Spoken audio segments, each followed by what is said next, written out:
¿Quién fue aquel amigo silencioso de Jesús, cuya tumba abierta habló más fuerte que cualquier discurso y convirtió el llanto en esperanza para generaciones enteras? En un pequeño poblado llamado Betania, a las afueras de Jerusalén, vivía una familia conocida por su hospitalidad y su fe sencilla. Eran 3 hermanos: Marta, María y Lázaro, personas de corazón abierto, cuyo hogar se convirtió en refugio seguro para el Maestro. La Judea de aquel tiempo respiraba tensión bajo la ocupación romana, y el anhelo de redención se mezclaba con la espera del Mesías. Y entonces, en medio de esa realidad, este hogar humilde se volvió lugar de paz, de escucha y de encuentro con el rostro compasivo del Salvador. En la vida de Lázaro no encontramos grandes discursos ni largas hazañas militares, sino la nobleza de quien sabe acoger y estar presente. Jesús lo llamaba amigo, y ese título bastaba para explicar la hondura de su relación, construida a base de confianza y cercanía. Cuando el Señor llegaba a Betania, hallaba techo, pan, conversación franca y una mesa donde la caridad tenía la última palabra. Desde esos días de sobremesas sencillas y corazones atentos, Lázaro aprendía que la verdadera grandeza es servir sin ruido. Y entonces su vida se fue empapando del Evangelio antes de ser escrito, como tierra sedienta que recibe la lluvia y la hace brotar. El llamado de Dios para Lázaro no fue un instante de relámpago, sino una fidelidad que crece en lo cotidiano. En cada visita de Jesús, su fe se ensanchaba y su alma contrita se abría a los sagrados misterios que apenas podía comprender. Marta escuchaba, María contemplaba, y Lázaro guardaba en el corazón una certeza cada vez más clara. La presencia del Hijo de Dios transforma la casa. La providencia divina preparaba, en silencio, una obra grande a través de una familia que simplemente amaba y confiaba. Y sin embargo, como ocurre con todos, la prueba no tardó en llegar. Esa escuela donde la fe se hace oro fino.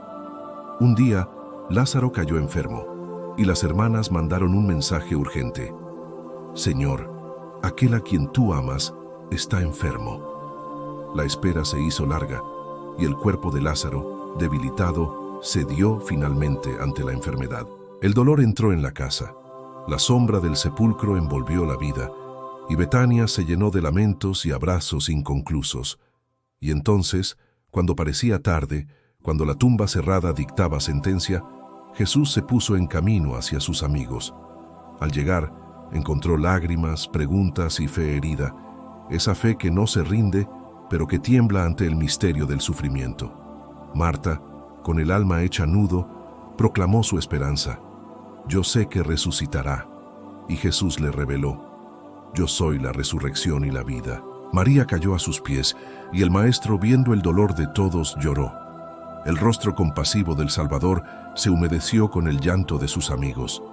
Y entonces se acercó al sepulcro, pidió quitar la piedra, y la tensión se hizo silencio sagrado. Había 4 días de muerte, olor a descomposición y miedo a la decepción, pero el Señor levantó los ojos al Padre. Con voz firme, que atravesó piedra, tiempo y carne, proclamó: Lázaro, sal fuera. Y Lázaro salió, vivo, aún atado con vendas, pálido de oscuridad y bañado de luz, invitado a la libertad por la misericordia infinita de Dios. Desatadlo y dejadlo andar, dijo Jesús, como quien entrega de nuevo a la vida y al amor a su Hijo recuperado. Desde ese día, Betania fue un faro, y muchos creyeron, asombrados por la fuerza del Verbo que llama a la existencia y vence a la muerte. Y entonces empezó para Lázaro una segunda vida, no de ruido ni de triunfos humanos, sino de gratitud silenciosa. Fue invitado a un banquete en Betania, figura anticipada del banquete celestial, y allí María derramó perfume precioso sobre el Señor. El olor llenó la casa, y fue como si la gratitud de Lázaro se hubiera vuelto fragancia que ofrecía todo sin reserva. Pero la envidia rondaba, y algunos tramaron matar también a Lázaro, porque muchos, por causa de él, creían en Jesús. Con el paso del tiempo, aquella amistad con el Maestro se volvió testimonio vivo, una presencia que acusaba a las tinieblas con la sola luz de estar en pie. Tras la pasión y luego de la Pascua gloriosa, el destino de Lázaro se abrió por sendas que la tradición recoge con veneración. Según una antigua tradición, Lázaro marchó a Chipre, donde, guiado por la providencia divina, fue consagrado obispo de Quitión. Allí pastoreó un pueblo sencillo, enseñó la caridad y practicó la humildad de quien sabe que vivió 2 veces para el Señor. Se dice que su mirada era grave, no por amargura, sino por la memoria del sepulcro y la certeza de la vida que no muere. Y entonces, en esa isla batida por los vientos, su palabra serena movió corazones y su mano generosa socorrió a pobres y enfermos. Algunos relatos atribuyen a su intercesión protección a navegantes y consuelos a quienes lloraban, signos sobrios de un pastor cercano. No buscó prodigios, pero Dios, que conoce los pliegues del dolor humano, permitió luces discretas que confirmaban el Evangelio. Con el paso de los años, su ministerio echó raíces y su tumba en Lárnaca quedó como memoria de una amistad más fuerte que la muerte. Otra venerable tradición lo sitúa en la Provenza, llegando por mar con Marta y María y anunciando a Cristo en Marsella. En esa tierra sembró la palabra entre gentes diversas, bautizó con manos firmes y miró a cada persona como un tesoro del Señor. La misión no fue fácil, hubo incomprensiones, pobreza y noches en vela, pero el Paráclito sostenía la tarea con consuelo y fuerza. Y entonces, ya fuera en Chipre o en la Galia, Lázaro mostró que la fe no se agota en un milagro pasado, sino que florece en la entrega diaria. Su virtud primera fue la humildad, el resucitado que no hizo de su historia un espectáculo, sino un servicio. Aceptó el cáliz de Cristo en las pequeñas renuncias, en los cansancios de la jornada, en el perdón ofrecido a tiempo. Fue un hombre de oración, que entraba en los sagrados misterios con silencio agradecido y salía a la calle a amar a los suyos. Y entonces su vida se convirtió en un puente, llevando el consuelo del cielo a las heridas de la tierra. Su compasión nacía de haber conocido el abismo, y por eso tenía paciencia con los que temen y delicadeza con los que lloran. Valiente en lo sencillo, no se dejó encadenar por los temores del pasado, sino que caminó como quien ha sido desatado por el Señor. Con el paso del tiempo, su legado fue un lenguaje. Cuando el Evangelio dice, desatadlo, nos enseña a liberar al hermano de sus ataduras. Lázaro lo comprendió y aprendió a liberar con la palabra justa, con la escucha atenta, con la mano que comparte el pan. En su segunda vida, no buscó ser visto, sino que quiso que Cristo fuera visto en su modo de amar.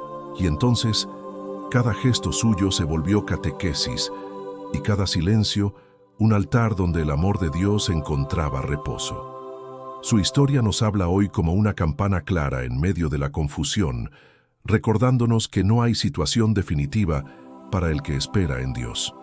Nos enseña que las demoras de Jesús no son olvidos, sino pedagogías donde crece la fe y madura la confianza. Y nos muestra que el llanto de Cristo sobre nuestras penas no es teatral, sino la prueba de un corazón divino que nos acompaña. Desde ese día en Betania, la muerte ya no tiene la última palabra, y el miedo retrocede cuando Cristo pronuncia nuestro nombre. El milagro de Lázaro es más que una crónica antigua. Es una llave que abre las tumbas interiores donde nos hemos resignado. Todos llevamos vendas como hábitos que nos atan, culpas, rencores, dudas y rutinas que sofocan el espíritu. Y entonces, en la voz del Señor que resuena en el Evangelio, escuchamos también el mandato para nosotros: sal fuera. La misericordia infinita de Dios nos invita a vivir desatados, a respirar hondo la libertad de los hijos, a caminar en luz. El banquete celestial que anticipamos en la Eucaristía nos recuerda que somos llamados a la comunión, a la fiesta de la vida resucitada.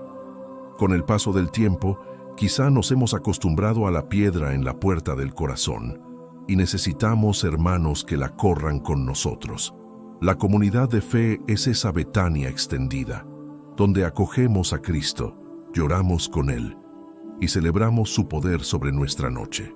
Y entonces, el testimonio de Lázaro nos impulsa a convertir nuestra casa en lugar de hospitalidad, oración y servicio.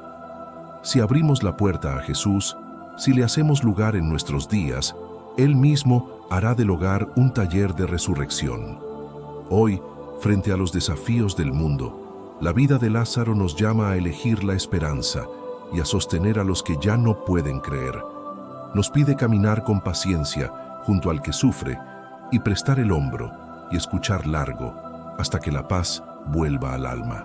Nos anima a amar sin ruido, a honrar los pequeños gestos y a confiar en la providencia divina que nunca nos abandona. Y entonces comprendemos, la santidad no es espectáculo, es fidelidad. No es brillo pasajero, es luz que permanece en lo cotidiano. Aprendemos de Lázaro a no temer la segunda muerte, porque quien ha gustado a Cristo sabe que el amor vence para siempre. Y nos comprometemos a vivir su legado con obras de caridad, manos abiertas y corazón sencillo bajo el soplo del Paráclito. Desde ese día en que Jesús dijo desatadlo, la Iglesia repite esa misión en cada confesión, en cada abrazo, en cada reconciliación buscada. Que la memoria de Lázaro nos mueva a correr piedras, a desatar vendas y a volver a la vida a tantos que se sienten perdidos. Y entonces, al recordar su historia, pedimos la gracia de ser amigos de Jesús, no solo devotos, amigos que acogen, que creen y que esperan. Porque la mayor victoria de Lázaro no fue volver a respirar, sino aprender a vivir para el Señor que lo llamó por su nombre. Que su voz que atravesó la tumba alcance hoy nuestros miedos y los convierta en caminos de fe. Que su amistad con Cristo nos inspire a poner al Maestro en el centro de nuestras decisiones y de nuestros afectos. Y que así, cuando llegue la hora de nuestra prueba, sepamos que no caminamos solos, porque el amigo es fiel y no abandona. Oremos.